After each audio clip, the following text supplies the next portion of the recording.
music in our schools with a performance by some of our students.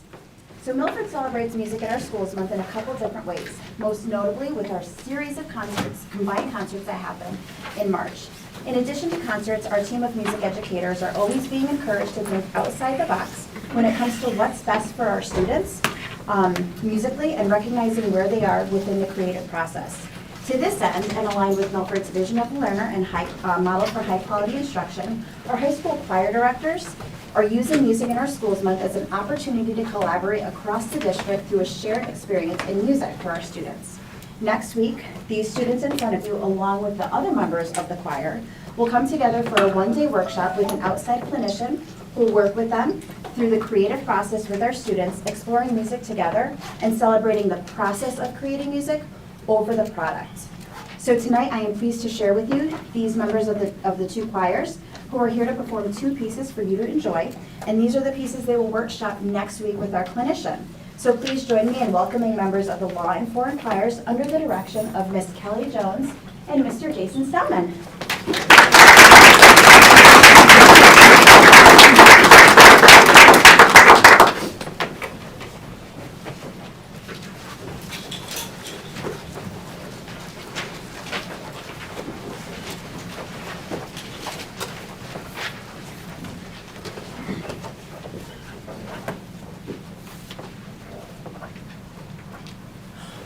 Elijah Rock, shout, shout, Elijah Rock, coming up, Lord. Elijah Rock, shout, shout, Elijah Rock, coming up, Lord. Elijah, shout, shout, Elijah Rock, coming up, Lord. Elijah, shout, shout, Elijah Rock, coming up, Lord. Elijah Rock, shout, shout, Elijah Rock, coming up, Lord. Elijah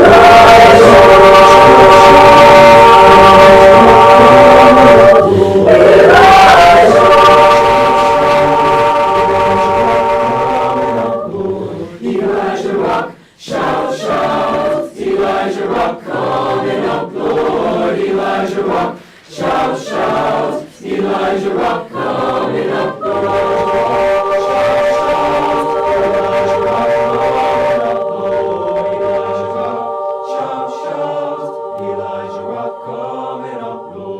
sing it to the Lord and conjure too. If you don't mind, I'll he'll conjure you. If I could, I surely would just stand on the rock where Moses stood. Rock and Elijah rock. Shout, shout about Elijah, Elijah, Elijah rock. We're gonna shout, shout, Elijah shout rock. about Elijah Rock coming up. Elijah rock coming up. Elijah rock coming up.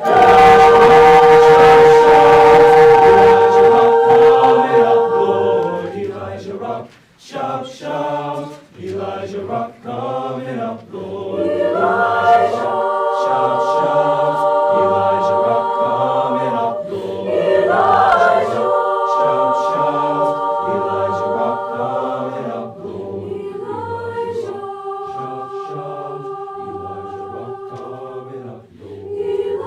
Elijah. Shout, shout, Elijah Rock coming up, Lord. Elijah Rock, shout, shout, Elijah Rock coming up, Lord. Elijah Rock, shout, shout, Elijah Rock coming up, Lord.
travel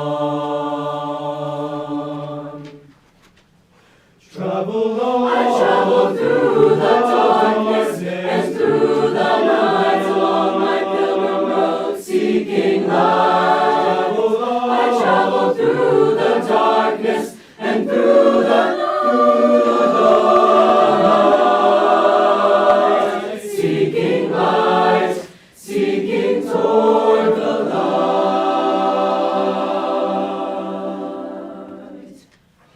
I have drunk my fill of the cups of love, of joy and of fear, Of joy and anguish and boundless anguish and boundless bliss. I have drunk my fill of the cups of life, and now I travel on.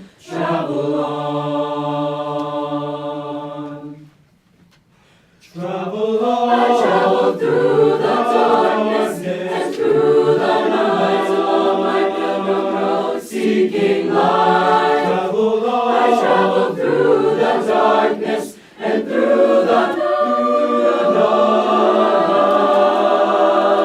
night, seeking light, seeking toward the light.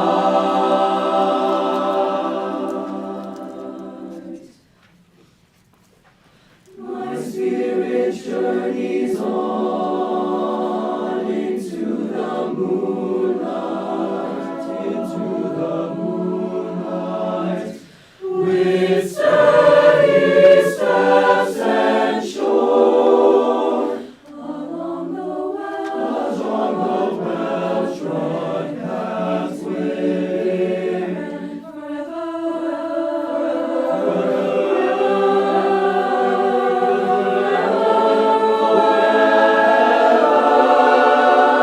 Travel on. I travel through the darkness and through the night along my pilgrim road seeking light. Travel on. I travel through the darkness and through the night,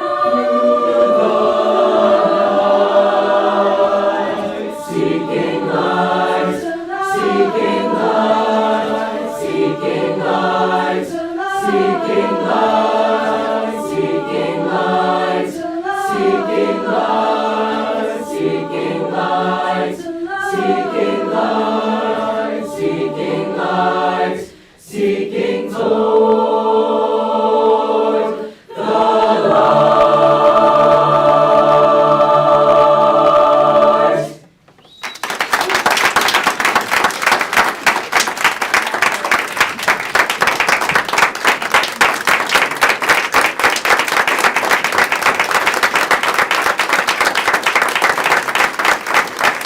Thank you so much. That was excellent.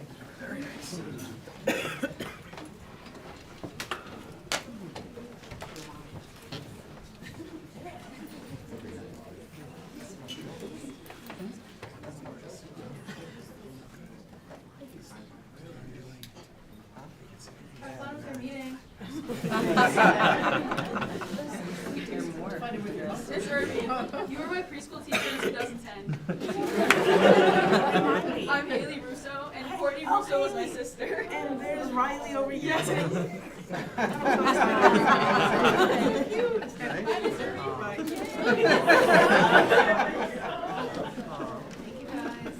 Thank you. Thank you. That was great. Jason Glad I and Kelly, didn't thank fall you.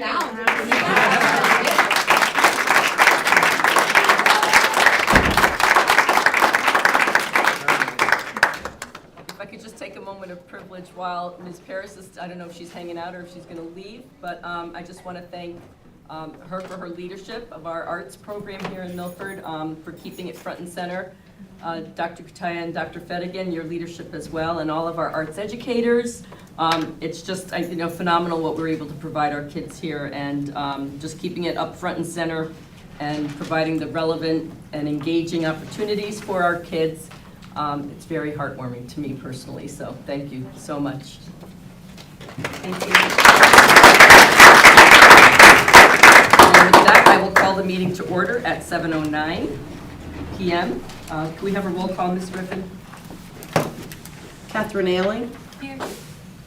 Adam DeYoung, Here. Megan Doyle, Here. Andrew Fowler, Here. Tracy Irby, Here. Emily McDonough Souza, Ms. McDonough Souza is excused for work. Gary Pellicetti, Here. Una Petrowski, Ms. Petrowski is excused for illness. Cindy Wolf Boynton. Here. And Susan Glennon. Here. 8 members present. Thank you. Student reports. I think Jonathan Law goes first tonight.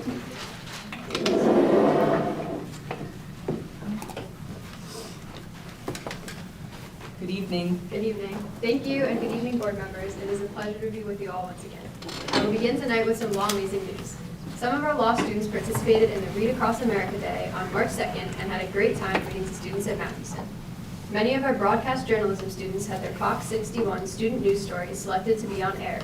Maya Rosado and Caroline Doyle's story on the Wings for Peace art program, Macy Rascal's story on the Milford Adaptive program, and Paige Jolly's story on WAG Central were already aired. Law student Helen Chismezia started a new club called Love from Law with the goal of writing letters to spread love and kindness to various organizations. This month's letters will be sent to women and children in shelters. The JLHS Ski Club had their overnight trip to Smuggler's Notch and had lots of fun on the mountain where they got to ski, snowboard, tube, spend time with friends, and more. Save the date because the JLHS Ski Club is hosting a kickball tournament for Camp Sunshine as a fundraiser event on March 26th starting at 10 a.m. The boys basketball team hosted a Project Purple game in order to raise money that goes directly to the Patient Financial Aid Program to help families afford the fight against pancreatic cancer. Save Promise Club is finalizing their plan to host Say Something Week next week, which is a call to action week that teaches students to identify a trusted adult in the building and be upstanders in the community in order to protect themselves and others. The 3 simple steps are 1, recognize the signs, 2, act immediately, take it seriously, and 3, say something. And finally, we'd like to say thank you and goodbye to Officer Goldfuss. Now in academics, our band took a field trip to West Shore and also marched in the St. Patrick's Day Parade. Some of our law students also participated in the Electrify Your Strings event, which was a great way to support the arts and have a chance to listen to some great music. JLHS also had a great day at the CT Science Olympiad at UConn on Saturday, March 11th. We had 2 teams compete and they placed in the following events. First in bridge, second in flight, second and fourth in scrambler, second in forensics, first and fourth in Write It, Do It. It's the most medals we've ever earned in one competition, and it was only their 2nd time competing in person. Our first competition at MIT in January didn't go as well as we had hoped, but they learned from that experience to better prepare for the state competition.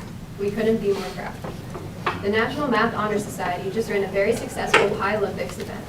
This ran on our E and F block days this past Tuesday and Thursday, and students got to compete in the new gym for their math classes.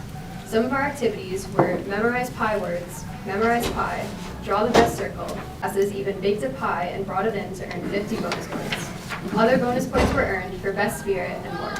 The winner will be announced tomorrow, and we will pie Mr. Isbarski in the face after raising money for Live Free, an organization that fights pediatric cancer with smiles by providing family fun time for those struggling during this tough time. The English department continues to work on getting new books to add as options for the new course curricula that they're writing. Next week, they will be engaging in book talks to discuss the books and decide where they best fit in the new documents. The painting has begun in the English Support Center. The National Art Honor Society is making progress on the mural, and we are very excited to see the final result. In law sports action, our boys basketball team had our first state win in the 2nd round of the tournament against Wethersfield 2 weeks ago. But unfortunately, we lost in the quarterfinals to Platt of Meriden. John Nider was selected after the game to participate in the CHSCA All-Star Game. In track, Caden Simpson competed at the Nationals in Boston and had a great run in the 60-meter hurdles. Gabe Garnett, Shane Pritchard, Jack Bretthauer, and Liam Fagan also competed at the Nationals in Boston and set a new school record in the boys' SMR. Shane also set a new school record in the 60-meter dash. In football, John Nider was named the Walter Camp Football High School Player of the Year.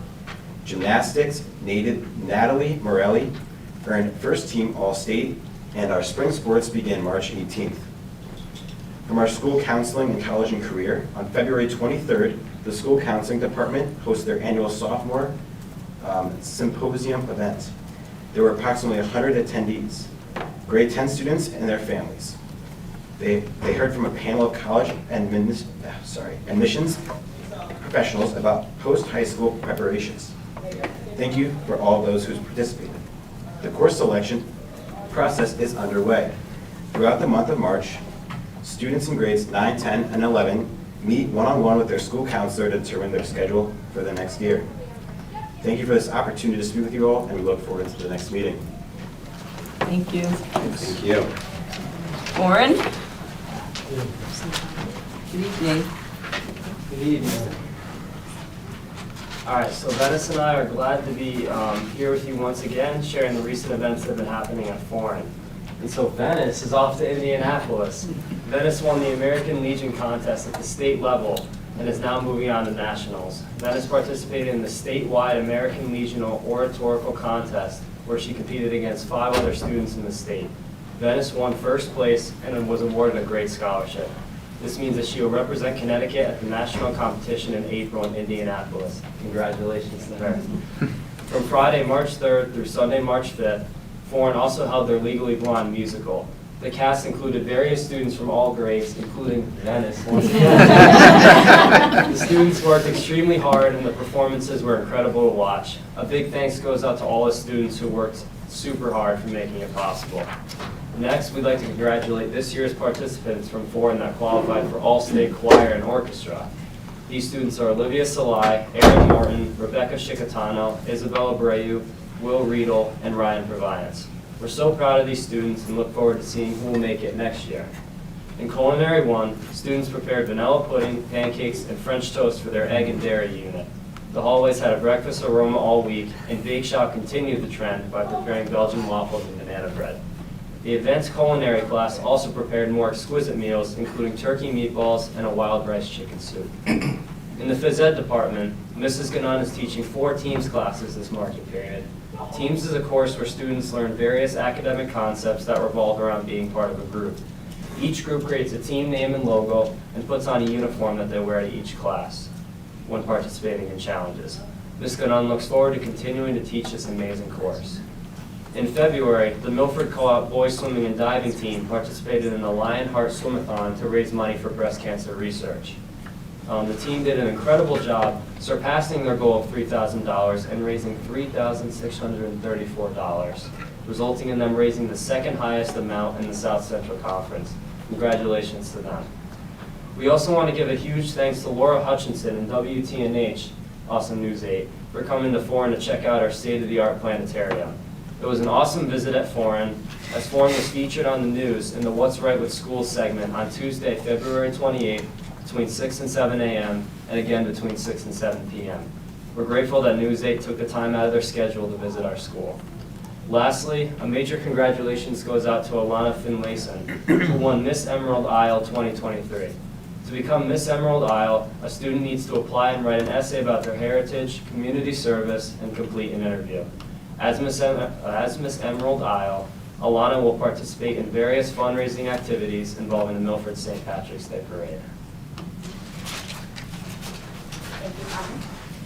Students in AP Environmental Science tested varying concentrations of biodegradable materials on biological oxygen demand, and they dissolved oxygen to model the effect of sewage on dissolved oxygen levels. Foreign and law students visited Mathewson Elementary for Read Across America Day. Also in celebration of Read Across America Week, the Foreign Child Learning Center welcomed guest readers and teachers and participated in lots of literacy fun. Last Friday, the orchestra students at the Milford Public Schools had a concert with the famous Mark Woods. For those of you who do not recognize his name, Woods is a Juilliard graduate, a former member of the Trans-Siberian Orchestra, and has collaborated with artists such as Lenny Kravitz, Celine Dion, and even Billy Joel. His education and passion brought together an electrifying performance. Thank you to everyone who helped make this happen. Visual arts students here at Foreign were invited to participate in a commissioned painting opportunity and contest. Dr. Esposito put out a request for art for the ceiling tiles in his procedure rooms at the Milford Vascular Institute, so that the patients would have soothing and mindfully designed paintings created by some of our school's talented visual arts students. In AP Psychology, students in Mr. Williams' classes got to see how well they recognize emotions from pictures and show how the 3 theories of emotions are factored in. Later in the week, they also got to experience a little self-induced stress as they collected data while playing the game Perfection, which was then applied to various concepts in their motivation, emotion, and personality unit. We had an elective fair last week, so all students, minus the seniors, walked around, enjoyed various activities and games, and checked out different course offerings for the following year.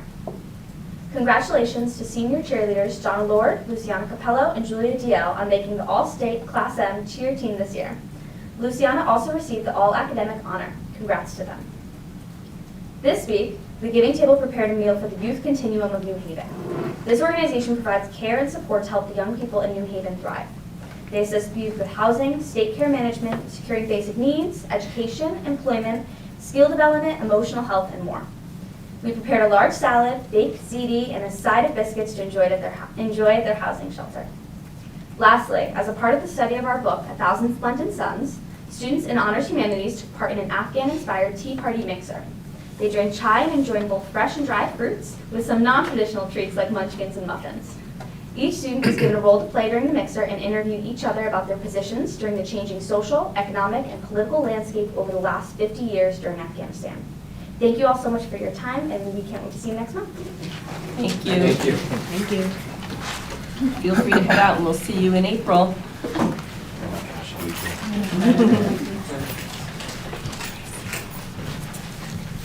Thanks again. Thank you.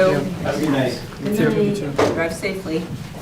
Do we have anybody in the public that would wish to make a public comment this evening? Seeing none, I'll move on to Chair's report.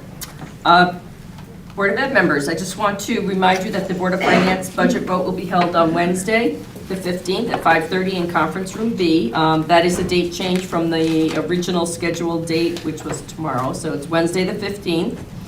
Music in Our Schools Month is ongoing, as you know. Please make note of information shared in the Friday updates regarding upcoming concerts.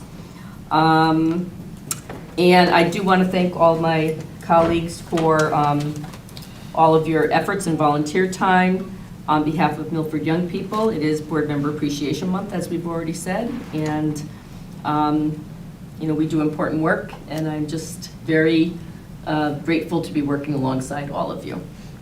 With that, I'll turn the meeting over to, oh, I'm sorry, liaison reports. I forgot that last. Ms. Wolf-Boynton?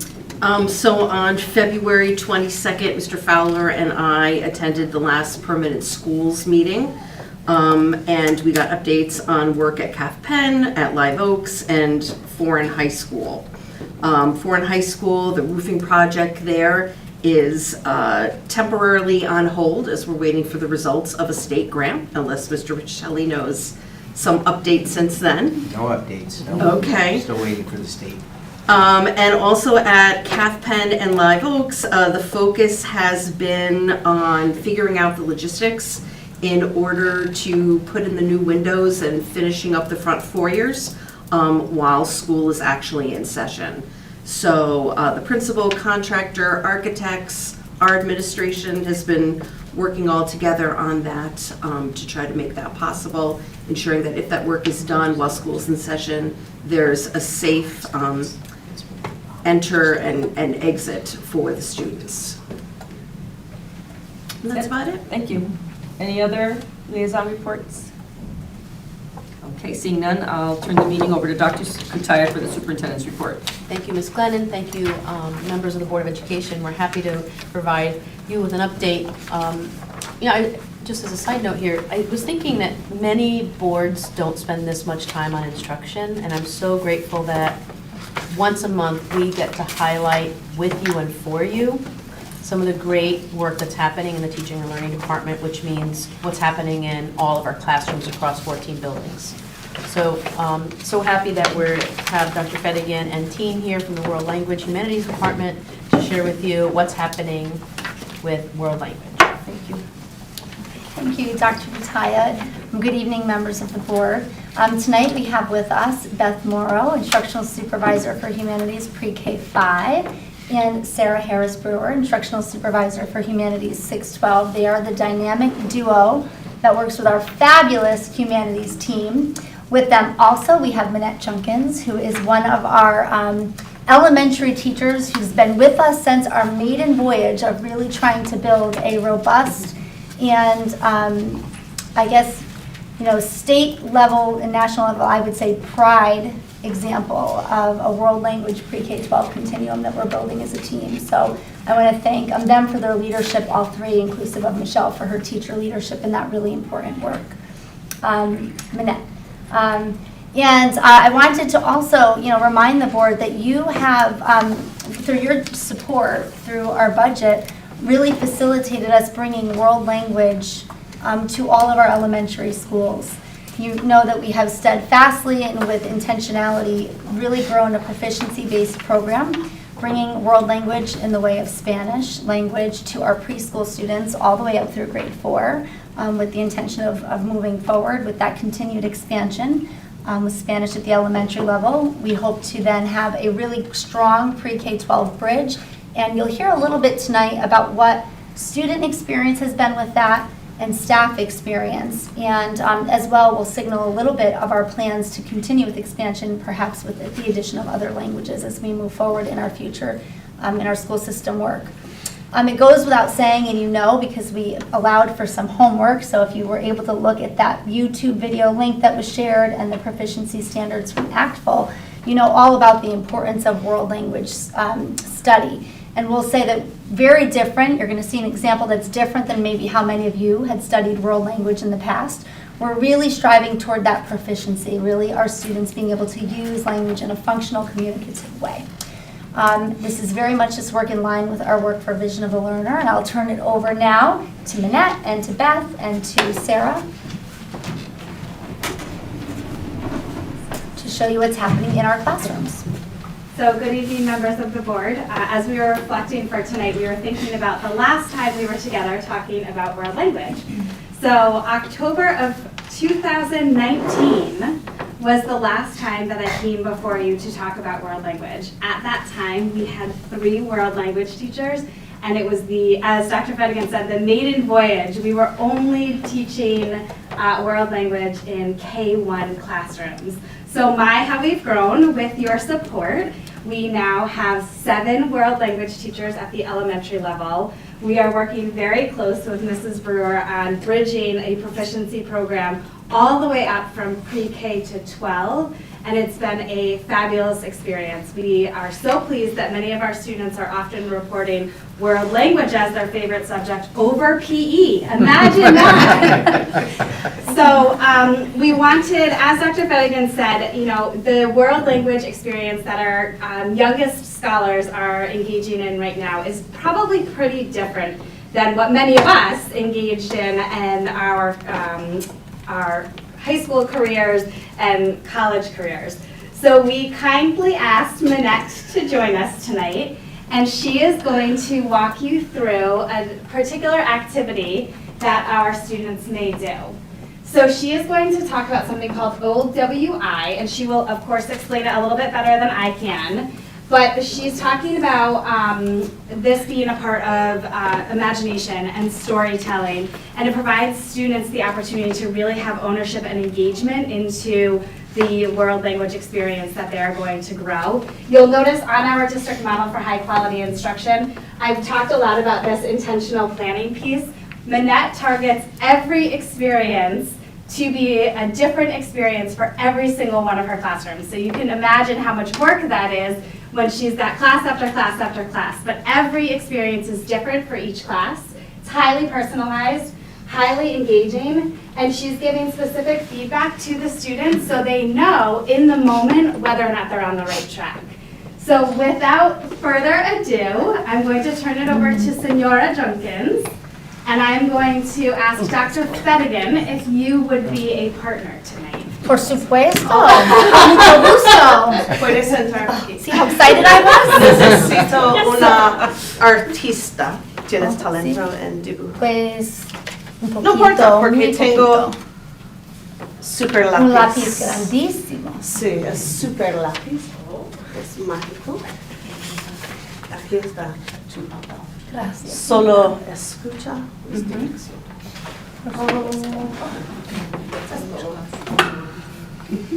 Hola. Hola. For purposes of this 5-minute demo, I'm just going to time myself.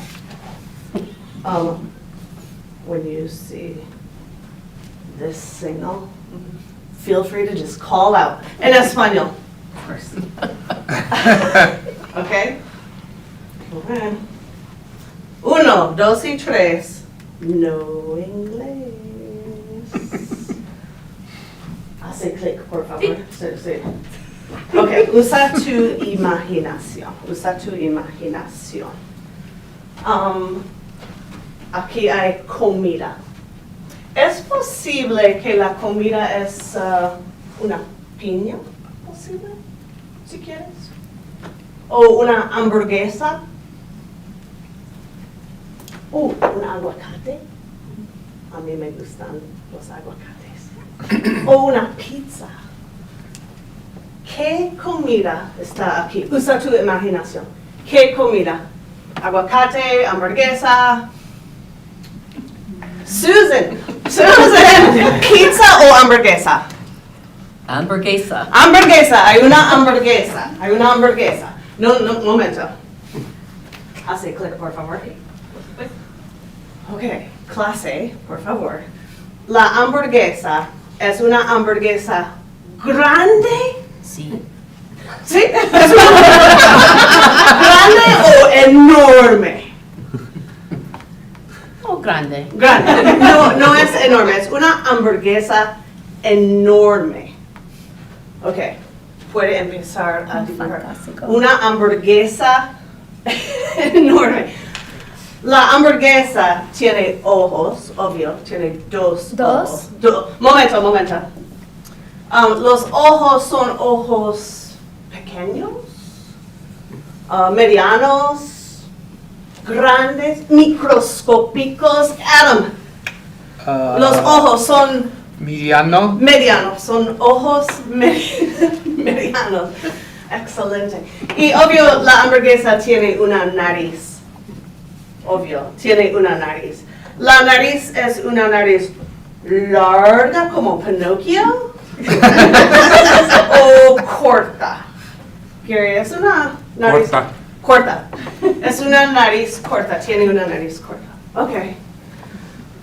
La hamburguesa tiene brazos. 2 brazos. ¿Los brazos son brazos largos o brazos cortos? Largos. Brazos largos. ¿Con manos grandes o pequeñas? Mediano. Mediano. Ok, tiene brazos largos. Es una hamburguesa con ojos medianos, nariz corta, brazos largos y manos medianas. ¿Correcto? Ok. Y obvio, tiene piernas. Sí. ¿Las piernas son largas o cortas? Cortas. Piernas cortas. Y tiene pies, obvio. Los pies son pies enormes, microscópicos. Enorme. Enorme. Son pies enormes. La hamburguesa tiene pies enormes. Obvio. Pues en el momento la hamburguesa es una hamburguesa grande con ojos grandes, no, medianos. Ojos medianos, con una nariz corta, con brazos largos, manos medianas, con piernas cortas y pies enormes. ¿Y cómo está la hamburguesa? ¿Está feliz? ¿Está triste? ¿O enojada? James. Está feliz. La hamburguesa está feliz. Es una hamburguesa. Muy bien. Ok, finalmente. ¿Cómo se llama la hamburguesa? Me llamo Minette. Se llama Megan, se llama Catherine, se llama Cindy, se llama Christopher, se llama Wendy. ¿Cómo se llama la hamburguesa? Yes. Señor de la Vaca. La hamburguesa se llama Señor de la Vaca. Horrible. Sí. Es una hamburguesa grande con ojos medianos, con una nariz corta, con brazos largos y manos medianas, piernas cortas, pies enormes. Está feliz y se llama Señor de la Vaca. Artista, por favor, revela la mascota de la clase.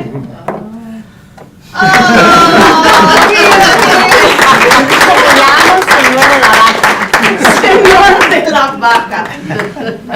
Con mucho adiós, gusto. arroz.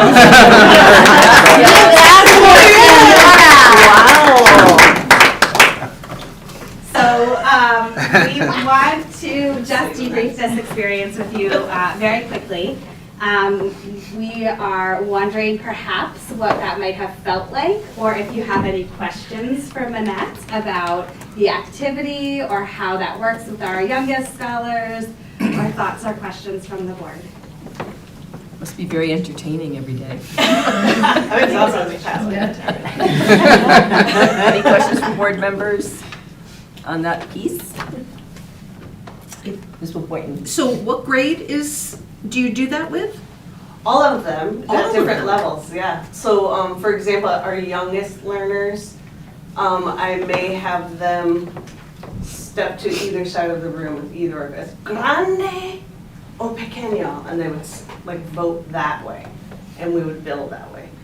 And as we get older and have a little more Spanish, we would expand our character. What do they like to do, depending on our vocabulary structures we're focusing on? Or what are they like? And then if we can begin to build a story around this character. That's awesome. Yeah, it's very cool. Can you talk a little bit about the fourth grade experience where the students were able to read?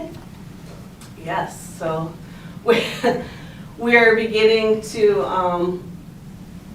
so our fourth graders have been in the program since first grade, so this is their third year with me. So we have created characters and went a little more in depth about them. Senora Kataya knows our squishy the s'more. She tried to eat it, but I had to tell my bosses that. So after maybe creating our character, we had a squishy the s'more who liked to ice skate, obviously, and had favorite foods and things they liked. And we connected this to the students, like, oh, what do you, Squishy likes to do this, what do you like to do, in Spanish.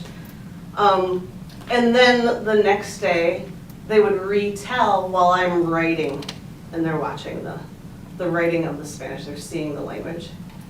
And we would retell, and then I'd give them sentences to read and then illustrate just a piece as we're starting. So we're kind of scaffolding their output. So when you came, they had drawn different sentences and then switched the illustrations, and now they had to look at the illustrations and identify the sentence that matched the illustration about their character.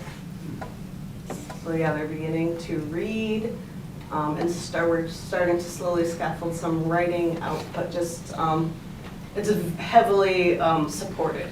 It's filling in or choosing the correct word, so that they're really starting to read and write in the third year. Mr. Amazing. Gracias. I'm curious, okay, so maybe you'll get to some of this in the presentation, but I'm curious as to, this is a very new way to teach world language, I would imagine. Maybe it's not to you, but to me it certainly is. Yeah. What does this look like 6th grade and beyond? Because of course I assume it gets more academic, maybe? Is the way to say it? That's a perfect segue. We're going to get there. Okay, all right, maybe you are. We're glad you asked. So we, of course, obviously we want this program to continue to grow. We really do believe by having a proficiency-based model, we're working on teaching students how to be global citizens. We're teaching them how to communicate in a global world.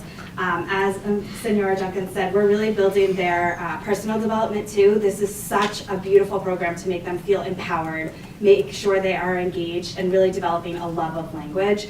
So we've closely, as Dr. Fedigan said at the beginning, tied to vision of the learner and really anchored to those pieces. and we'll talk a little bit about why proficiency and sort of what that looks like next. Absolutely. So as we build our pre-K-12 program, there is a common thread for us, right? We recognize that Spanish and French and world language will look different in a pre-K classroom and a kindergarten classroom than it will look in a 12th grade classroom. But our common thread as we build our speakers in the target language all the way through 12th grade is focusing on student proficiency. And that's a shift, right? So I'd ask you to think about the activity that you just engaged in with Senora Junkins, and think about what it felt like for you, right? Some of you may be fluent speakers of Spanish, but many of us in this room may not be, right? So thinking about as Senora Junkins spoke entirely in Spanish, could you understand what she was saying? Were you following? And what was she doing, some of it with her body, that was really helping us to better understand what was going on, regardless of the fact that some of us might not think we speak Spanish. I've been in world language classrooms where we're using what we call comprehensible input, right? So this full body experience of speaking in the target language. And I've had a student actually say to me, I was actually in an elementary classroom last year, and I had a student look at me and say, I don't speak Spanish. But the student had just responded to everything, like perfectly, everything. And I looked at that kid and I thought, wow, this is fascinating, right? Because our youngest learners don't even know that they are understanding the target language. So we're starting with input. To answer your question, Mr. DeYoung, we start with input. Really, we start with this focus on just immersing them and hearing the language and being in a space where really, they do start truly every class with uno, dos, tres, no inglés. And there is no inglés, right? So the students are immersed in this experience. And as they get older, that input turns into output, right? So we're more focused on, okay, now we know they can understand it. Now we're asking them to output both orally and also in writing. So by the time they get to middle school, those learners that are currently in our elementary classrooms will really be focusing on how can I communicate in the target language.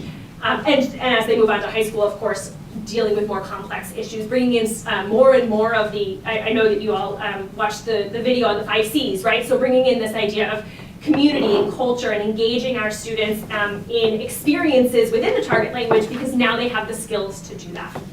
Proficiency focuses on 4 modalities. So we're focusing on reading, writing, speaking, and listening.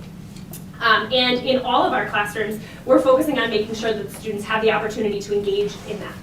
Our focus is on proficiency, not perfection. And we say that all the time, right? We recognize that a student who had the target language and was able to communicate but didn't necessarily have every verb conjugation correct could navigate themselves in a location where people were speaking in the target language. You know, they could get around an airport in a Spanish-speaking country or a French-speaking country.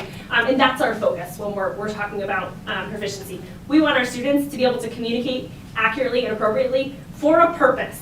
And we really liked this when Mrs. Morrow and I were trying to find something that really encapsulated what our goal is in world language. We like this focus on purpose, right? We want our students to be able to communicate with a goal and be able to communicate in the real world. So when you saw on our HQI model on the previous slide a circle around authentic, that really is our focus. We don't want our students just to be able to conjugate verbs, although verb conjugation is of course important. We want them to be able to go out and use the target language. ACTFL, the American Council for the Teaching of Foreign Language, recommends that 90% of any dialogue in a world language classroom should be in the target language. And that's our goal and that's our focus. So what you saw earlier today was an authentic representation of our goal every day in our world language classrooms. So as Mrs. Harris talked about, or Mrs. Brewer, sorry. We have some core practices that you guys can see before you. So she talked a little bit about understanding the language and making sure that we are in that target 90%. And that starts with our pre-K students. I had the pleasure the other day to be in a pre-K classroom, and all of the students were listening, and the teacher only spoke in Spanish. In fact, she did a read aloud, and that was also in Spanish. So we really are seeing that in our middle schools and high schools as well. The focus is really on that 90%.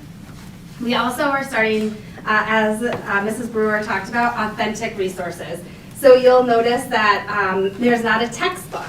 Senora Junkins didn't take out a textbook and give you a textbook. She actually engaged you as people and was able to take your interests and was able to make the learning meaningful for you.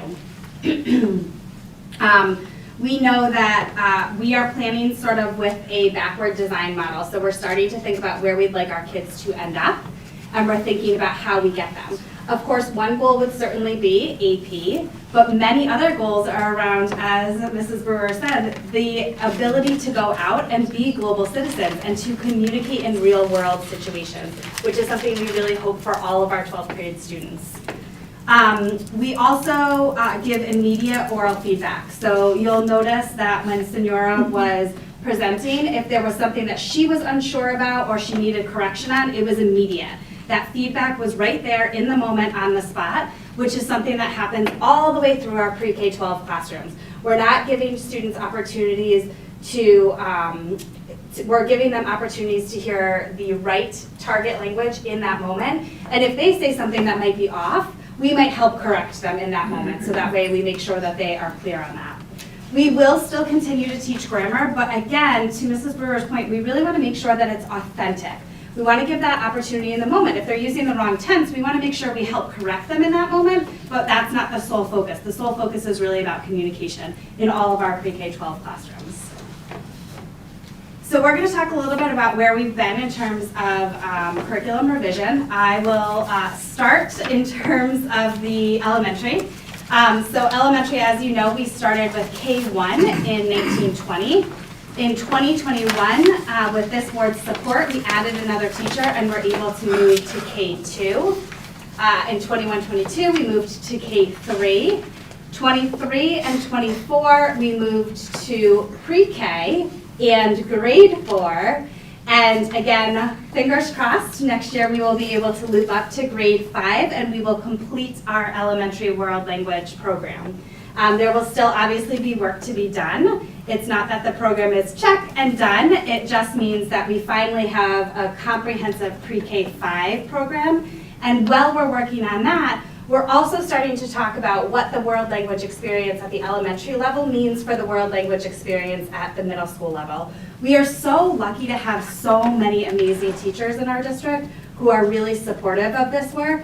And I know we've been working very closely with the curriculum leaders at the middle school to talk about how we make sure our program bridges together and we make sure that we are sort of speaking the same language, if you will, and we're all talking about proficiency.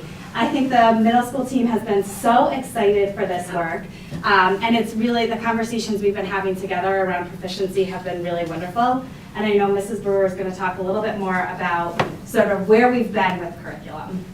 Absolutely. So as you can imagine, the pre-K-5 program being almost at completion presents a very exciting challenge for us at the middle school level. As you may know, typically our 6th graders have begun their world language experience there in past years in Milford with an exploratory opportunity. But, of course, having now spent 6 years exploring Spanish at the elementary level, it's no longer appropriate, or will no longer be appropriate, for our students to explore it in 6th grade, which gives us a really exciting platform to think about what comes next. So we've been doing this together, right? We recognize we can't do this work in silos, and so Mrs. Morrow and I work very closely together, and we've now brought our teams together. So starting in December of this past year, we had the opportunity to bring our entire pre-K-12 world language team together in one classroom. And we wanted to start with where we are, right? We recognize, we recognize that there has been historically a world language program, 612, that we've had students, many students who graduated from the Milford Public Schools with a strong world language background, right? We also recognize we now have this amazing opportunity for our elementary students, so we really wanted to start with where we were. So in December, we did, if you will, a walk down world language lane. We asked our teachers to get together, and we did it on good old-fashioned paper. We brought out some markers, and we actually, at Foreign High School, in the English hallway, we actually documented our current curriculum and instructional program as it looks today, or as it looked on December 7th, pre-K through 12 for world language across all of our languages. So you can imagine our road had some splits, right? We added French at the middle school level, we added Latin at the high school level, but we genuinely had the opportunity to actually walk through the world language program as it looks now. And really it gave us, as instructional supervisors, it gave our world language team an opportunity to really step back and appreciate what it looks like currently, but also appreciate the opportunities that were now afforded to us with this incredible proficiency-based elementary program that we've built for Spanish. So, with that in mind, we then came back together last week on March 8th on our Professional Learning Day, and we spent several hours together as a pre-K-12 team, once again back in that same classroom at Foran High School. And Mrs. Morrow and I had taken everything that was on those posters and typed it up exactly as is, no editing, right? This was what it looks like today. And we last week had a chance to sit down with that team and really dig in to what's great, what's missing, and what's next. So that's been our work thus far, really looking to bridge, to build, and recognizing that we have a lot to do at the secondary level to make sure we're ready for our students who have had this amazing experience for 6 years. So, with that in mind, we know where we are. Where are we going? We are really making sure that we align closely with ACTFL's recommendations for building a proficiency-based pre-K-12 world language program. With that in mind, ACTFL focuses on several things. So first of all, it focuses on proficiency level, right? We want to be able to, in some way, document where our students are as kindergartners, where they are as 4th graders, as 8th graders, and as 12th graders, and make sure we're seeing development in the area of proficiency. But you'll also see on this chart, as we start grappling with where our students are in each of the 4 areas of communication, you'll also see a focus on performance indicators. So not only do we want to know where they are on this proficiency spectrum, we also want to know, well, what does that mean, right? So if I'm a novice low learner, what can I do? And this isn't just for us, although for right now, this is for us as we build our curriculum. This is something that we'd really like our kids to be immersed in. If you look at this language, it's kid-friendly language, right? What can I do? What can I do in Spanish? What can I do in French or Latin? And so we'd like our students eventually to be using this language to really describe themselves and their own proficiency. Last year, the board may remember that we had 26 students in the Milford Public Schools who achieved the Connecticut Seal of Biliteracy, which is an achievement that is granted to students who have completed and successfully completed the English program in their district and also successfully earned a proficient score on an assessment in a target language, which could be a language we teach or could be a heritage language. We'll talk a little bit more about that later, but Mrs. Morrow and I really would like to make sure that as our students are moving through the world language program, they have a chance to think about their own proficiency, to track their own proficiency, and to celebrate how far they've come as they move through the grade level, the 13 years of world language in our district. Sarah, before you go on, could I make one just noticing? You know, all too often we hear from our community, oh, well, our K-5 students will have had 6 years of world language. I just think it's really important for the board to understand that at kindergarten and 1st grade, on an average year, they have about 40 hours. They get, our kindergartners and our 1st graders right now get Spanish 3 times a week for 20 minutes. So that is a big difference. We're going to show you the 8th grade number, but I think that's a really important point for the board to know because we often say, oh, it's been 6 years, but it hasn't been a full year program like we may see at the middle school and high school. So I think that's an important delineation. Our hopefully 3 through 5, get right now twice a week for 30 minutes. So that's what our time is right now. So every student gets 60 minutes, just how the 60 minutes is split up a little bit. And pre-K, is 10 minutes once a week. So we still have pre-K in there, but they have a little bit less. Absolutely. And in contrast, you'll see that when our students enter middle school, they have 130 contact hours in the target language, in their world language classes. So you'll see here, these are just examples, right? We provided an example from pre-K, from K1, and you can also see an example from 8th grade. But this is the work that we are doing to really tee us up to create our curriculum revision work in the coming months and years. So we've talked a lot about where we've been and where we're growing. So as we mentioned, we started in 2019 with 3 teachers at the elementary level. We now have 7, and again, hopefully 8 next year. We had those 3 teachers that first year. Minette was doing a lot of dances. They were split across all 8 elementary schools. So they are very thankful that they are not as split anymore and are able to be more whole. It's allowed them to make deeper relationships in their communities and be able to be much more impactful. In fact, one of our teachers from Meadowside has partnered with the Milford Public Library, and if you take a trip over to the Milford Public Library, you'll see some of our students' amazing work on display there. So as Mrs. Brewer mentioned, we currently have the exploratory Spanish and French program in grade 6. We recognize that that will likely change. We hope that, again, as we continue to grow at the elementary level, that there will be more opportunities for students to explore other languages. This does not mean that we'll stop Spanish instruction. It means that we may have opportunities where they talk about French or explore French, or we may have teachers from the middle school come down and share in some of those opportunities. We also currently offer Spanish and French in grades 7 and 8. So students make a choice in that. They can either choose one or the other for the full year. And in 9 through 12, we currently offer Spanish, French, and Latin. We hope eventually that we may continue to add languages.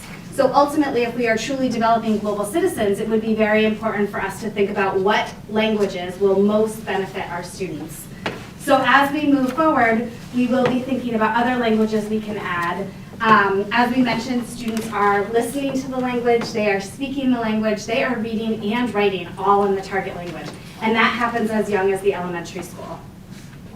And finally, we are seeing more and more small groups of students engaging in the work together. Although the teacher is there for the input and that constant facilitation, we are seeing more and more students work together in smaller groups on projects and using the target language and writing in the target language, which has been really exciting.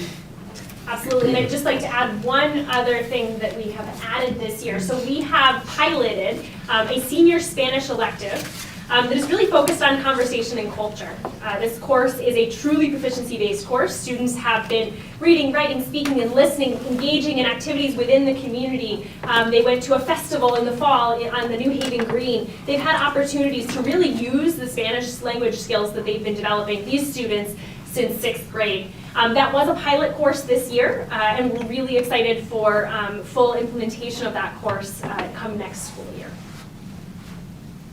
In the fall, we had the opportunity to travel to ACTFL. So ACTFL, as Sarah told you, is the American Council of the Teaching of Foreign Languages. We were able to use some professional learning funding so that we could take our teachers to ACTFL. There we deepened our conversation. We had a pre-K-12 representative team. It was a great opportunity for us to bond and do some really deep learning around proficiency. So you'll notice the quote we had earlier, right? Am I right, Senora? This is the famous La Maestra Loca. Yeah. Do you want to tell us a little bit about it? Well, I'm fangirling in that picture right there. I've been teaching proficiency base for about 15 years, and I've been following her. She's a blogger. She's a professional development. She's amazing. And I finally got to get a selfie with her. So we had the opportunity to meet some of the best in the industry. We had some great conversations about proficiency-based and how we'll measure proficiency going forward. We're experimenting with that now at some levels and talking a little bit about what that means for all of our students. So it was a great opportunity. And one of my favorite parts of that experience is that we were able to bring teachers from all 3 levels. We were also able to bring building principals, which gave us an opportunity to really, as a large team, ground ourselves in that work together, learn from each other and our colleagues within districts, but also learn from our colleagues across the country in the world language field. I know that Beth and I really enjoyed the experience as well and have been able to bring lots back to the team. And really part of that December work that we did came from some work that we were able to do at the ACTFL convention. And the teachers were phenomenal about, the teachers who went made a purposeful point to share out with other teachers and kind of become teacher leaders within their departments and within their levels to make sure that the work came back to Milford, which was really exciting. And we're incredibly grateful that it was in Boston, which gave us the opportunity to really do that. So what's next, right? You heard today about a lot of the things that have happened over the past several years. As Mrs. Morrow shared, there has been significant growth in our world language program since the last time that she stood before you. And we're excited to be on the precipice of so much more to come. So as I shared earlier, 26 of our Milford students earned the Connecticut Seal of Biliteracy last year in 4 languages, Spanish and French, which are 2 languages taught here as part of our instructional program, as well as Arabic and Russian, which were 2 heritage languages that these particular students spoke at home. This year, we will have hopefully even more students earning the Seal of Biliteracy, as all students who are currently enrolled in our Spanish 5, our French 5, and our Latin 4 courses will participate in a proficiency assessment prior to graduation. So all of our students currently enrolled in world language courses, either an AP assessment or one of these courses, will engage in a proficiency assessment in the next 2 weeks, actually, this month. And we're doing it early so that we then will be able to get the results back and have the students actually do some thinking about their own proficiency and how they're going to continue to grow as speakers in the target, and the listeners and readers and writers, of course, in the target language when they leave the Milford Public Schools. Because what we don't want, of course, is for that learning to stop. And we'd like to arm them with the tools so that they can leave and really be able to speak about their own proficiency. So we look forward to sharing in just the next few months when students have completed those proficiency assessments. In the fall of 2023, so this year, as Mrs. Morrow shared, all students in grades pre-K5 will be participating in regular Spanish instruction, which will be wonderful.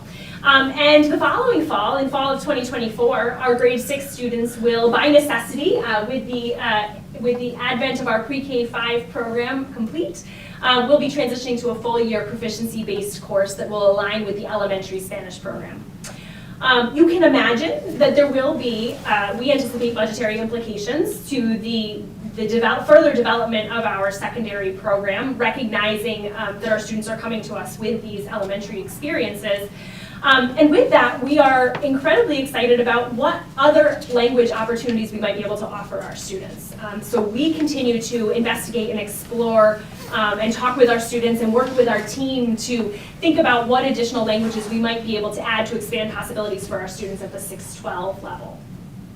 And then by 2026, we are excited that our curriculum, in line with our curriculum revision cycle, all pre-K8 world language instruction will be proficiency-based. Aligned with actual recommendation, 90% or more of our instruction will be taking place in the target language. And really that's something that we're aiming for now. We're aiming for that sooner. We recognize that for sustained implementation, there is learning to be done for our teachers, for our students, and that will be the point at which our students who have really started participating in this program from pre-K will have reached our middle schools.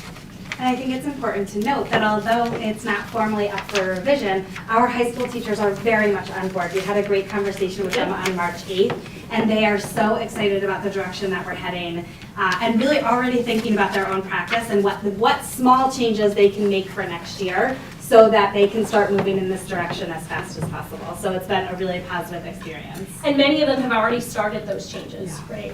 So that work is already happening in our high school classrooms.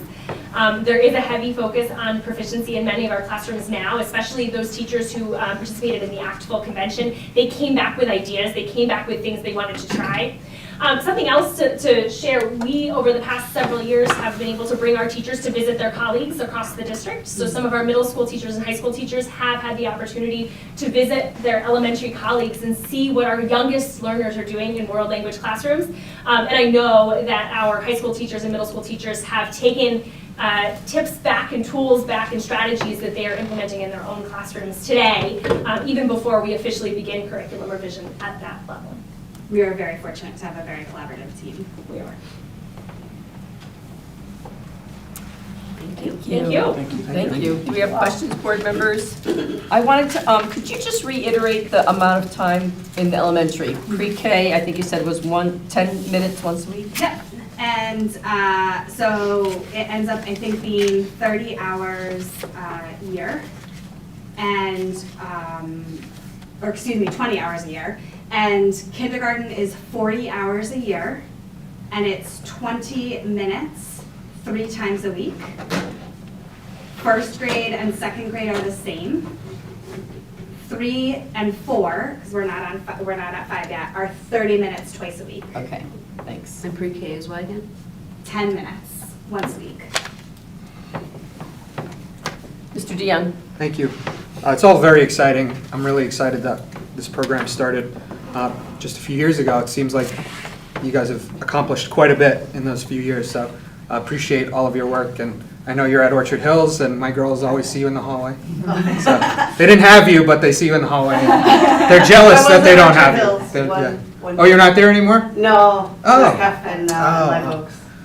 But I was there. Okay, I know you were there. I know Yeah, you were there at one 1920. time. So this idea of proficiency-based, way that you're doing this seems like a term that we haven't really heard much in other areas of instruction. So I'm wondering, what separates it from, separates world language from other areas of instruction, why you might not use that across all curriculum, or English language curriculum. So I think it's a little bit different. So much of the comprehensible input that Senora is giving students would be very similar to the oral language experience that our young students at home would get. So think about our 1 and 2 year olds. You are giving them a ton of input as their parent. Sure. So that's sort of the idea. That's the same with comprehensible input. We're just starting with pre-K and K. So it sort of is very similar to the oral language input. The reason I think we talk more about proficiency is because that's what we really look for in output, whereas in reading it's a little bit more nuanced. We're looking a little bit more at specific skills. So we are, again, I'm harkening back to my foundational reading presentation several months ago, sorry about that. We are looking at some of those nuanced skills to get students to read. Whereas when Senora gets students to read, it's by having that high input to get students to read and really thinking about that comprehension, that making meaning. When we ask students to read from a literacy standpoint, we want to give them the explicit skills they need to make and break words and take them apart. So it's more on a word level than I would say an input level. They've already had the input from parents. Now we're translating into reading. Does that make sense? Yeah, so then that doesn't actually make quite a bit of sense. How does that carry forward into the upper grades? Because as you get into the upper grades, you want them to be able to read, like you right. said, Yep. conjugate verbs and things like that.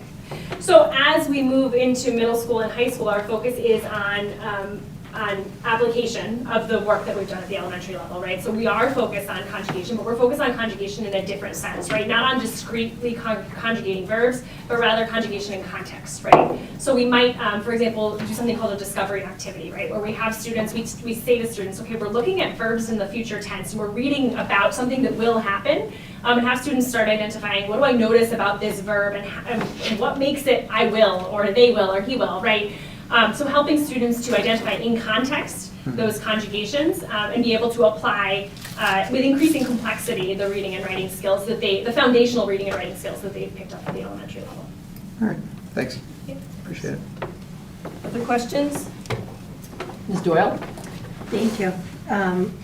Great presentation, very interesting to hear as someone who took that in high school. So in terms of what the elementary schools are getting in terms of capacity, is it a lack of teachers and there would be an interest and a desire to increase at each level the amount of hours and exposure? Is there not enough time within the day-to-day? What is the limiting factor that you find? So I think it's several. The elementary day is very short. I often think like, oh, there's so many hours in a day, but really, the teacher time is very, it goes very fast, and they have a lot that they pack into that day. So I think that's one area. I think ultimately, for proficiency's sake, we would like to increase the time. But I think the staffing would be a concern. We'd love to get to that 5th grade to make sure that every grade level has it and the program can continue. And then once we get there, again, as we say, and more to come, that may be something that we continue to look at. We're starting to think a little bit nuanced as to how can we think about world language when STEM is off. So, when teachers are having STEM experiences, that takes up a big chunk of their time, which is very valuable. But when they're off STEM experiences, could we think about more world language during that time? So Dr. Nobley and I are starting to have some of those kinds of conversations. But we're also making sure that we're clear with teachers that the way that the team has developed their curriculum, they really aligned with the C3. So that is the social studies framework. So that is part of their social studies time. Right now, Spanish is part of their humanities time. So I think the time in the day is a limiting factor. staff is a limiting factor, but we do hope to continue to grow the program. Again, we're sort of in our infancy stage to think about it. We haven't sort of completed the pre-K 5 model yet. I think once we complete that and sort of reflect on where we are, I think we may look for opportunities to grow within that. One of the other things Senora and I have talked about quite a bit is this is our first year not teaching in COVID. And I know that's like a bad word and I won't say it, but it was fascinating how much more content we got through this year because we weren't on screens and we weren't distanced. So we're still looking at our current programming and saying, like, how much more can we do? What other opportunities are there during the day? So we're sort of thinking about all of those programmatic things as we move forward. We haven't necessarily landed on something, but that's sort of in that and more to come bucket. So in that same vein, just for my own knowledge sake, how much of is a world language in comparison to, say, gym instruction during the week or humanities, like of the day of students kind of set within those programs? So world language is not a special. Specials happen once a week for 45 minutes. I believe that's all of them, or once a week for 45 minutes. And world language is 3 times a week in K through 2 for 20 minutes a week. So it's more time than a typical special, but it's a different model. So it's much like the STEM lab in the fact that we have that sort of co-teaching model. We ask the teacher to join us. The teacher's there to help be a part of the environment and support. Right now, most of our world language teachers push in, and so they go to the classroom teacher's actual classroom and they teach in that environment. Eventually, again, and more to come, we would love the world language teachers to have their own environment, so it could become a more culturally rich center and a more language rich center, but we're not there yet. That's and more to come. Okay. This next question may seem like I don't agree with the program, but it's not that case. Why do we still teach Latin in high school? That's a great question. So we have a rich Latin program and a very well-enrolled Latin program. Our students enjoy a variety of different parts of it, right? They love the cultural piece. But also as we think about our students growing as speakers and readers and writers in English, we know that that Latin has a significant influence on that, right? So we recognize that our students are growing as speakers and readers and writers, not only by learning a target language, in this case Latin, but also by looking at the roots, right, and understanding the Latin roots and how that can lead to just a greater vocabulary in English. So we recognize that not only does it have value as a target language, because it absolutely does, not only do our students really enjoy it, but also we recognize it does have additional benefits to our students as readers, writers, speakers, and listeners in English. Great. I will say that as someone who took Latin for 3 years, I can read and French. Yeah. I can kind of get around Right. in France without understanding it or speaking it, because I am not a language person. I didn't understand one thing that happened on the floor. Thank you for your honesty. No, that is not my specialty. I can read, but I can't hear it, and that's just different learning styles. So it's good to hear that we are adapting to students and we're meeting them where they are. My last question is probably a little bit better directed towards Dr. Kataya and Dr. Fedigan. How does this connect to Milford Measures and where we're going in the future? Well, for us, the seal of biliteracy is a Milford measure. It's another way that students are demonstrating what they know and what they can do. I feel like in the future, if we marry this with our mastery-based diploma opportunities that Dr. Fedigan and team are building, that will give kids opportunities to express their mastery and proficiency in different ways. So to kind of open the door and allow kids to be creative, to incorporate cultures and languages in demonstrating what they know about social studies and the arts and a mastery of communication. So it could very well open up a lot of creative doors when it comes to MBDA work also. Great, thank you. That's it. And also opportunities for students to work within the community in the target language, which I think aligns very closely with our MBTA work as well. Thank you. Mr. Dion? Thank you. It's just brought to mind somewhat related question, I think. Do we send any students abroad to study abroad at the high school level? So over the past several years, as you can imagine, in the midst of Right. COVID and such, we have not. But I know that that is something of interest as we think about giving our students those authentic opportunities to use the language and to get out into the community. The community may mean here in Milford, but also our global community. I know that is something that many of our teachers are interested in exploring, and certainly as we look to grow our secondary program, it's something we're absolutely going to be focusing on, and I'm sure you'll hear more about that in the years to come. So did we, I don't know if you were here, but did we do it before? We have We have done it in the past? At Okay. the middle school and at the high school level. At the middle school level, we sent kids abroad? I took them. Oh. And you I was survived. very young, it's a long time ago. I think they were in Andy's class, some of those kids. But great. it is a really wonderful experience and something that Dr. Patai and I have been talking about with our team. That's great. Okay. What's causing us, we just talked about it actually, Mr. DeYoung, but we have some post-COVID Sure. considerations now. So how did we do it, and what were the policies, and what were the rules? So we have to like button those up again. Okay. It's been a few years, so Yeah. All right. you'll probably start hearing about it again. Excellent. Thanks. Other questions? I was wondering, are we at a point yet, maybe this would be a technology thing, where there's other delivery methods for high school languages when you get into maybe some of the more obscure ones? Does it all have to be still in school, or is distance learning something that's there yet in terms of being an option? So that's a great question. So there are a number of virtual world language programs that offer instruction in, as you can imagine, a wide variety of languages. Of course, we recognize that there's great value in our students having language with an instructor, like Senora right in front of them. But we also recognize that if we're looking to expand possibilities, that is one way that we can expand possibilities, to many, many languages for our students. So those programs exist. We're certainly continuing to explore them, and again, we would want something that was proficiency-based. We would want something that was going to give our students a high-quality world language experience. But yes, to answer your question, those programs are developing, and certainly we continue to explore those options. Great, thank you. I think the crazy goal for me is if there's one student who wants to take and learn Urdu, we would offer it.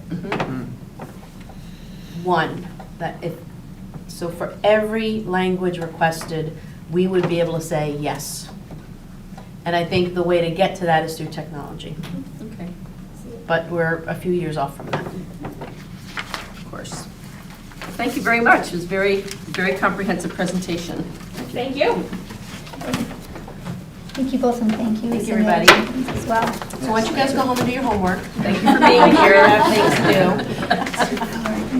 We won't be offended if you head out. Does anybody want to? I don't remember. Senor de la Vaca. Grace, eighth grade?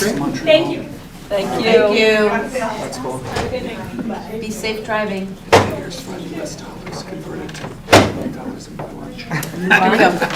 Sorry, back on the agenda. Pardon me. Ms. Faustich? We're happy, board members, to move on to the part of the superintendent's report that we do annually, inviting Mrs. Faustich to join us to talk about food service financials, as well as the healthy food certification, which is required for approval by this board. So I'll turn things over. Mr. Michelle, you want to say anything? Or? No, I'm good. Okay, it's all Ms. Faustich. Eileen's the expert. So the first thing we're going to talk about is the financial report, which you have in your packet. And this has been an interesting year financially because we, from the beginning of August through January 11th, we had free meals for all students. And then we turned to have back to our old model, which was families pay based on their ability to pay, whether it's free, reduced, or fully paid meals. And then through legislative measures at the state of Connecticut, as of March 1st, we returned to free meals for all students. And what that means is when we offer meals to all students for free, our participation soars. So when we went to the paying for school meals, our participation fell by about 50% at breakfast and about 40% at lunch. So that has some financial consequences, and our negative balances on the student's account grew. But now that we're back to the free school meals for all, it's the best thing for the children nutritionally and financially for families, and it's the best financially for our food service program, because as you know, it is a separate financial program that is self-supporting. So we are in a good position this year. We are spending money on our on some equipment. Some of our equipment is very old in the schools, so we're replacing a lot of equipment. We do have higher labor costs this year. As you know, the minimum wage in Connecticut has gone up. We have increased our wages through contract negotiations so that to attract more people, because it's been difficult to find food service staff this year, as it has been in the past few years. Our supply chain is better, although it is costly, so it's been expensive this year. And the paper supplies are expensive this year, and that's continuing. We have had some support federally through different grants to help us with our supply chain, so that's why we're in the position we are at this time. But I do believe we're going to be in a good financial position and be able to restore some of our fund balance that we used during the pandemic. Does anyone have any questions? Questions on the financials? Mr. Fowler? Thank you, Ms. Glennon. How long does the new free meals program last? From March 1st till, is it in perpetuity? It's through the June 30th. June 30th? End of the school year. Gotcha. And there are things in the legislature that they're hoping to have free meals move forward. Okay, so it stops at June 30th, and then they'll have to go through. This will get us through June 30th this year. Okay, thank you. The devil's in those details, though. I don't want to provide any false hope here that the legislator's going to provide free meals next year, because the details suggest, what the information I'm getting is that the State Department will pay for 10 cents or so of a meal, and the rest is a local burden. Okay. So while it would be legislated, there's little money coming with that. So that, we'd have to go into our budget for 23-24 and find the money to feed kids. So I don't want us to get some false hope on that. If that passes, that could be a financial problem for us. And that is not the intent of the Right. legislation, is to make it a local burden, so. Just want to throw that in there, sorry.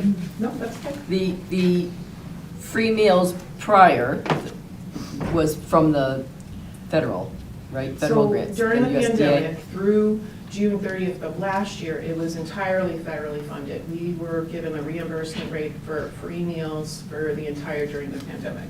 And then it ended last June 30th.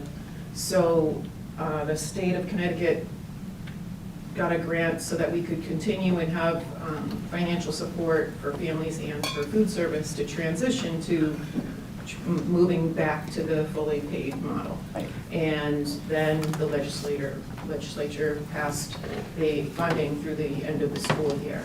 So it would be the best case scenario would be to have the federal funding. Correct. And not burden the state or local with that. For this school year, it was the state channeled ARP funds that the state got back to this program in order to pay for the free meals. Mr. DeYoung?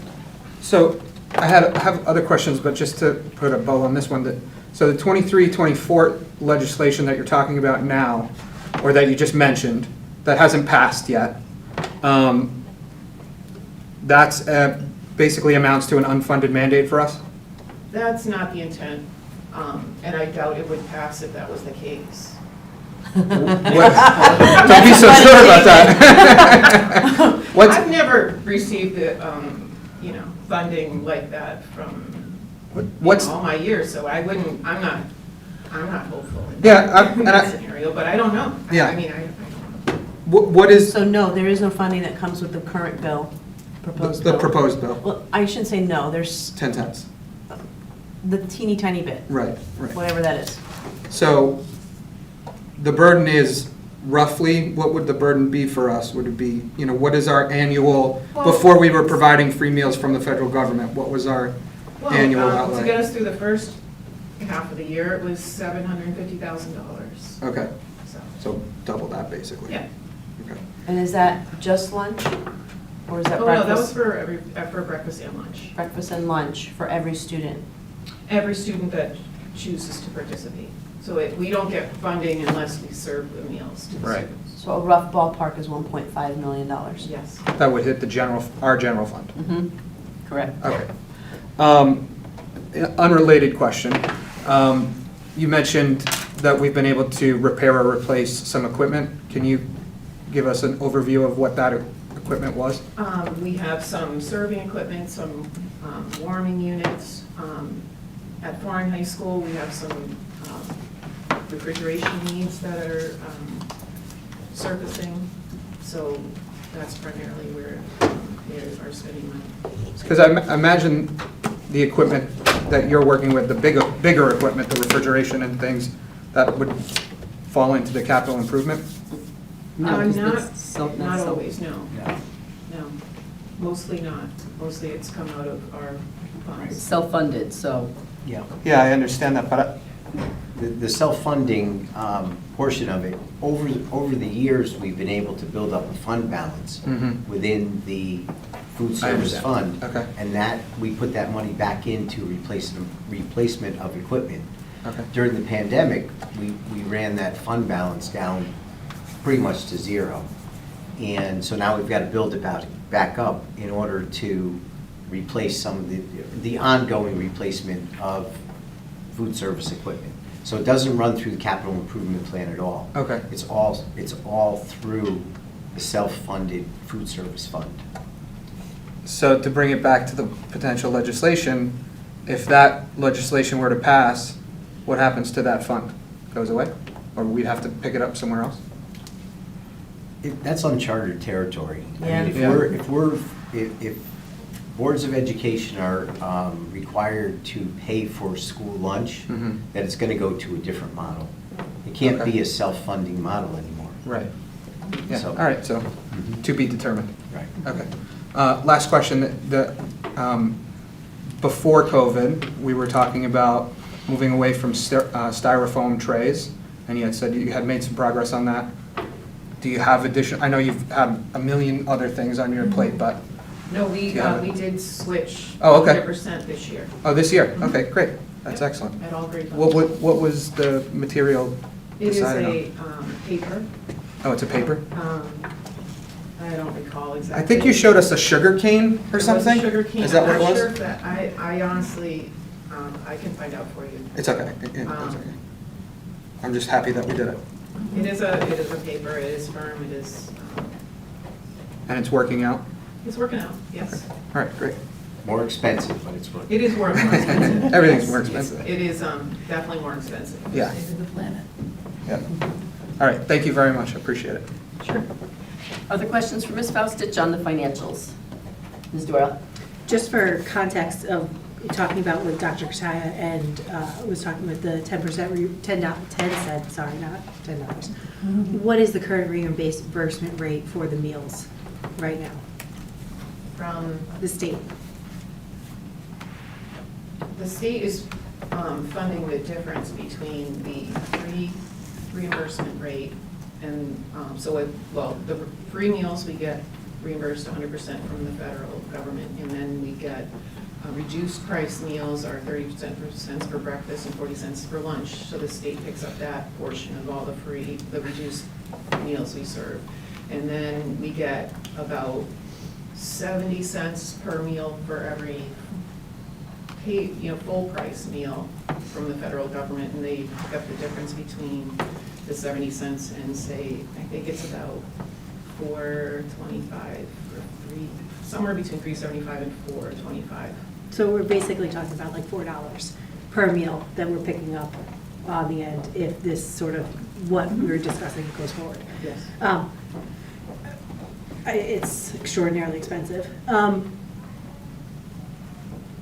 In that very short window of time where students were buying lunch again, how did that affect your ability to purchase goods and plan for that with the financials?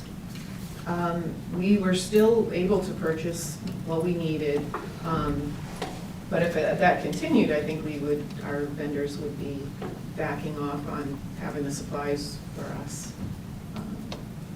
For us, it was about 6, 7 weeks that we were back to the old model. Mm-hmm. And so the participation did fall significantly during that time. Great, thank you. Any other questions on the financials? Okay, we can move on to the certification. So the healthy food certification. So this is something that we have participated in for the past 11 years, and we agree to participate in this program. We make a healthier environment by serving foods that are nutritious, and it creates a better learning environment for our students. And they reward us and help us pay for this by funding 10 cents per meal for every meal that we served last year. We would get that much in funding for next year. So in the past, we've gotten anywhere from $40,000 to $60,000 a year from the state for that, from this program. So this is something that the board has to decide every year. There is beverage laws that you have to comply with, so we don't have much leeway with that, but you can exempt things if they meet certain criteria, which you have in the past. So things, for example, sporting events or school plays, events that happen outside of the school day and on weekends, you can exempt from the healthy food certification, so they can sell whatever they want if you exempt those things. So as you have in the past, you've exempted them, so you read the certification statement tonight, and you can decide whether or not you want to participate in and comply with the rules and regulations of the healthy food certification program. Do we have questions? This is something the board, as Ms. Faustich said, we've done it for quite a while now, and it has financial benefit, it has benefit that it's a healthy option, and we can make everybody happy by exempting out some of the activities. It's a matter of two separate motions, correct? You have two separate motions that do those two things. Right. Mr. DeYoung? Just a quick question. You said we generally get $40,000 to $60,000 back from this healthy food exemption.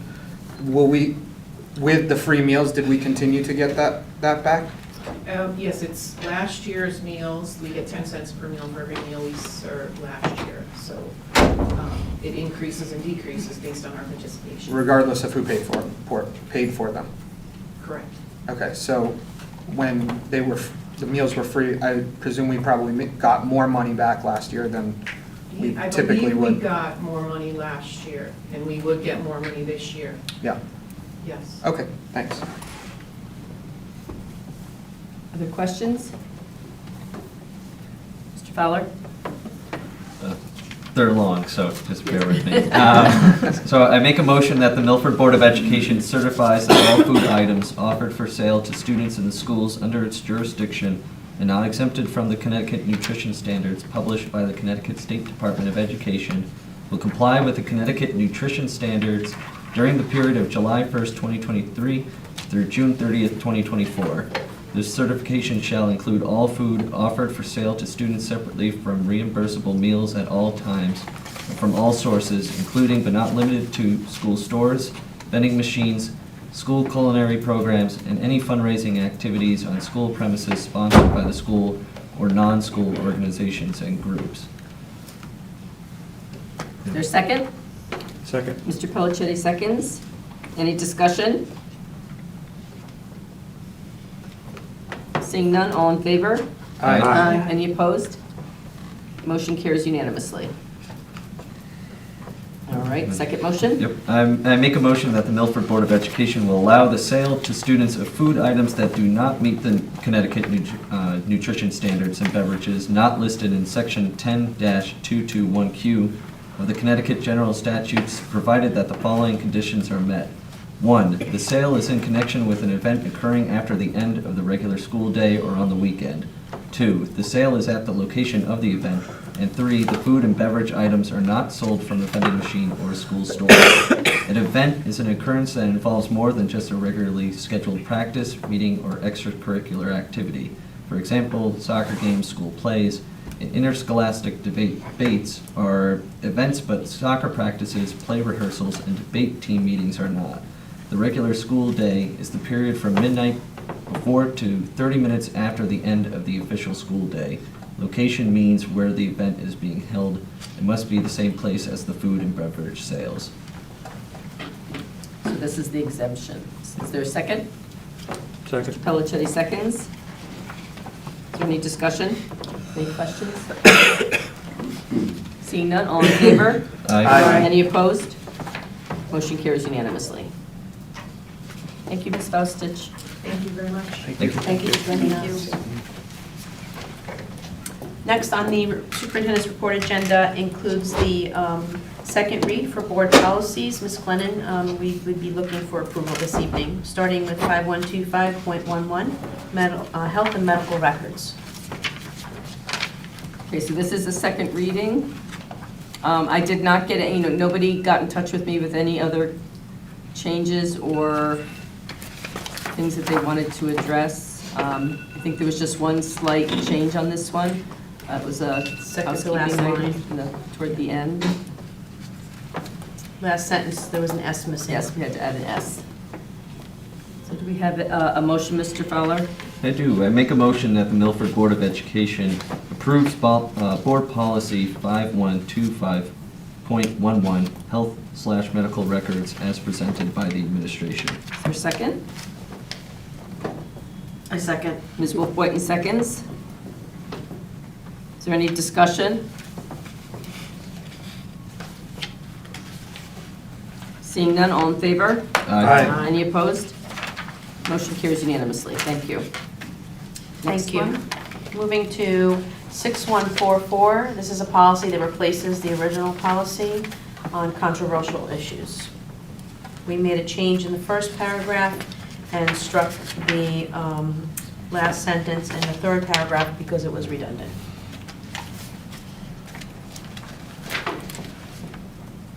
Mr. Fowler, do you have a motion? I do. I make a motion that the Milford Board of Education approves Board Policy 6144, controversial issues as presented by the administration. Your second? I'll second. Second by I second. Ms. Alling. Is there any questions or discussion?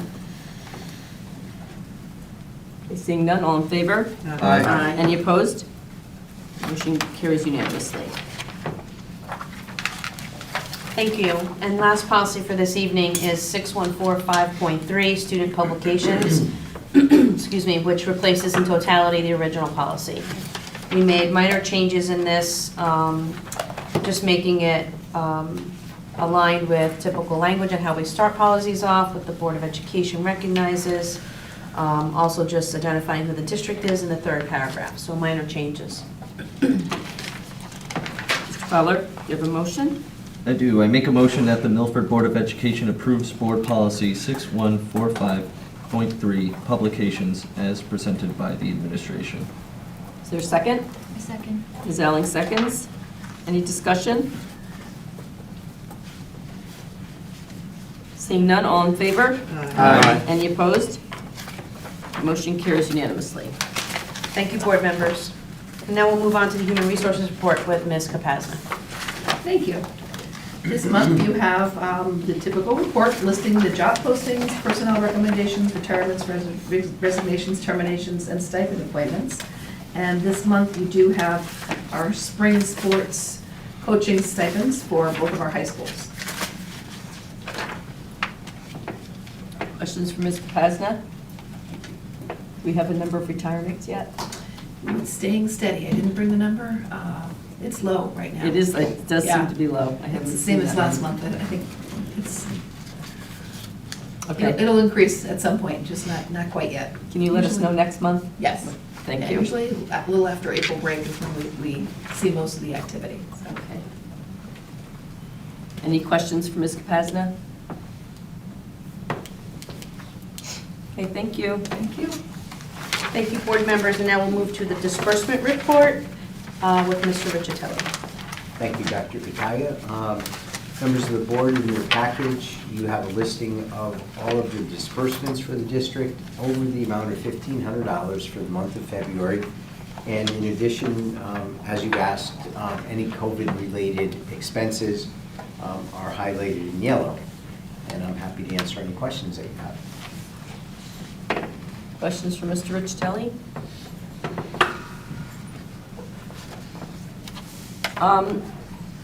The grants cash disbursements page. So that's the disbursements that are coming out of our grants, right? That is, okay, thank you. Any other questions? Okay, I see That none, thank completes you. the superintendent's report. Thank you, Ms. Glennon. Thank you, Dr. Pitaya. We have the consent agenda. Mr. Fowler, do you have a motion? I do. I make a motion that the Milford Board of Education approves consent agenda items, consideration of minutes for February 13th, 2023 business meeting, and February 27th, 2023 committee of the whole meeting. Is there a second? Second. Ms. Alling seconds. All in favor? Aye. Aye. Any opposed? Motion carries unanimously. Board comment. Mr. DeYoung. Thank you. I just wanted to mention a couple of things. First of all, if anybody in the community is paying attention, the Milford Public Schools is on fire with our arts program. Just the performance we saw tonight. I was able to attend the performance of Legally Blonde, which was terrific. And the foreign students should be commended, and the advisors as well. And also, I heard rave reviews from multiple people about the Electrify, I forget what it was called exactly. Symphony. Electrify Your Symphony, from you, Ms. Glennon, as well. I also wanted to say I was invited to Calf Pen Meadow to read for Read Across America Day, and I had a great time with the third grade classroom. They had a lot of questions. They thought I was the superintendent, so look out, coming for your job, Dr. Kutaya. But it was really fun, and it's such a great opportunity if you ever get a chance to go into the school to do that. It's one of my favorite parts of being on the Board of Ed, so wanted to mention that. So thank you to Calf Pen Meadow for the invite. Other board comment? Ms. Wolf-Boyton? I would just like to commend you and Dr. Kataya and our entire administration staff that participated in the Board of Finance budget hearings. I thought that your presentations were comprehensive and compelling, and that you did just a fantastic job. Thank you. Other board comment? So for myself, yes, I did attend Legally Blonde as well. I have to say they did do a fabulous job. I'm looking forward to seeing, I think Law has one coming up soon. I'm looking forward to seeing that. And the strings concert was absolutely phenomenal. I'm still raving about it to anybody who will listen. It was so good. And I honestly had no idea, I said to Dr. Kutaya, I had no idea our strings program had grown so much. I mean, there were literally, it had to have been 300 to 400 kids there. It was A little over 300 students. over 300, right? And they were, just lined the walls of Parsons, and they were, jam-packed on the stage. They were 3 deep in the pit. They were in front of the pit. And they just, you could see that the kids were just so completely engaged and enjoying the experience. It was very relevant for them, and, I hope it's something that we can continue to do for our young people, because this is the type of thing that will attract families to Milford. So it was phenomenal. Any other board comment? Okay, with Ms. Glennon? I'm sorry, what? Yes. If I could just interrupt, I have that number for you. Oh, okay. It's 5 retirees. 5. Sorry, I looked it up. That's okay. One of whom has already left over the summer, but after we closed out the budget, and 4 for June. Okay. So, sorry about that. All right, but that 1% counts for this year, right? It does, yeah, anyone who leaves after. Yeah. Thank you. Thank you. Okay, can I have a motion to adjourn? A motion to adjourn. Is there a second? Second. Anybody object? Okay, seeing none, we're adjourned at 8:44. Thank you. Got a lot in on that meeting. Thank you for this water.